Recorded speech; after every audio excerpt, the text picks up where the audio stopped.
Hey everybody, this is Dave, and today we're going to talk about and install our Denali PowerHub2 power distribution module to our motorcycle. The power distribution module has a great way to connect all your accessories.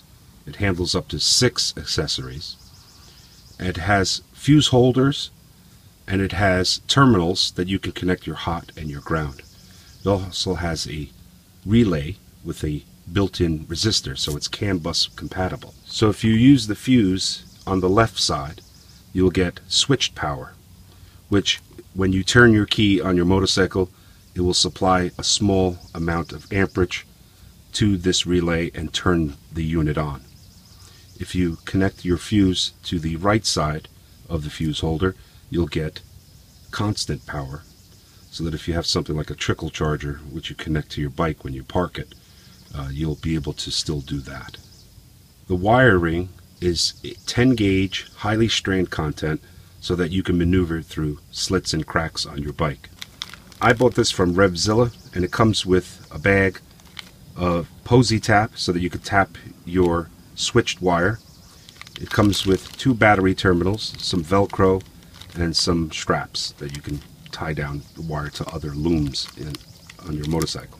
What it doesn't come with is ATM fuses, and you need to buy that separately. Also, you might want to have or shrink tubing, and you're going to need tools and a battery tester. Okay, I removed the seat on the motorcycle, and I also took off the tool cover and the battery cover. And what I have is an accessory running from the front, which has a SA connector. This accessory allows me to trickle my bike and also use a USB to power my iPhone. The accessory comes with this harness where we connect our hot and our ground wire. It has an SA connector on this end, so you connect, but it also has a fuse holder with a 15 amp fuse, and we really don't need to have a second fuse when we're using the Denali, because the Denali already has a fuse, so we're going to cut that out of the system. Some people say you can use double fuse systems, but some people will say that it creates resistance, and when you're troubleshooting, you don't have to try to look at 2 fuses where they go, and you have to go looking for a second fuse. So we're going to cut this completely out of the system. As a matter of fact, I don't need this BMW style connector, so I'm also going to remove that. So we're just going to be left with the SA connector and a positive and a ground wire just to connect right to the Denali. To install the Denali, what I did was I took my tool cover and I velcroed it right to the tool cover, and then you got the hot wire and you got the ground wire, and I ran those underneath and into the battery. And then I took my yellow switched wire. If you have a fuse set on switched, when you turn the key it will turn on, and I have the switch wire running to my brake, to my running lights. So it's the lights that turn on when you turn the key. The brake light turns on. Then when you step on the brake, that's another wire. So basically I just connect it right into here, and now when I turn on the bike, it switches power to the switched fuses, and it'll turn on the radio that I have connected. I put my USB charger on constant with the fuse, and it made it so that the charger is always on, and the reason is because I trickle my battery through the handlebars. Through that USB. Now I have the tank off, but don't be confused. That was just for the speakers and the amplifier that I ran. You really don't need to take your tank off. If you're going to be installing it close to your battery, you just have to run across and put the leads on. I put a little solder on the end of here just so it holds it in place nicely, so that this wire won't slip out of the ring connectors.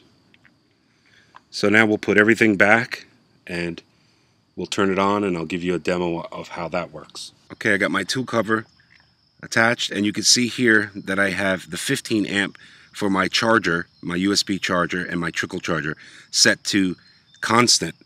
And I have the stereo with a 5 amp fuse on the switch side. This is my stereo, and down here is my USB charger, and there's 4 more spots for me to put other things with the relay and everything. I got the yellow wire connected to my running lights. I found it under the seat. And now we're going to turn on the ignition. Here's my amp here. I don't know if you could see that little light in there, but there's a little power light in there. So I'm going to go turn the key, 3, 2, 1. And because I have it on switched, and the yellow wire connected, when I turn the key on and off, it will turn on. So this has been the Denali PowerHub2 install and review. I think it's a great device to have on your bike so you don't clog up all your battery terminals. I love the relay. I love the fact that you can do switched and constant. And the battery terminals, they may be a little too small for big hands like mine, but you get them in there, no problem. I suggest using a light lock on the screws to make sure that they stay in tight. But, you know, check it after a couple of weeks of driving and see if they're still tight. So now I'll throw the cover back and we're off. We have power. So I hope you enjoyed this video. Make sure you subscribe and stay tuned. There's plenty more to come in this motorcycle add-ons playlist. Have a nice day, and I'll see you on the next video.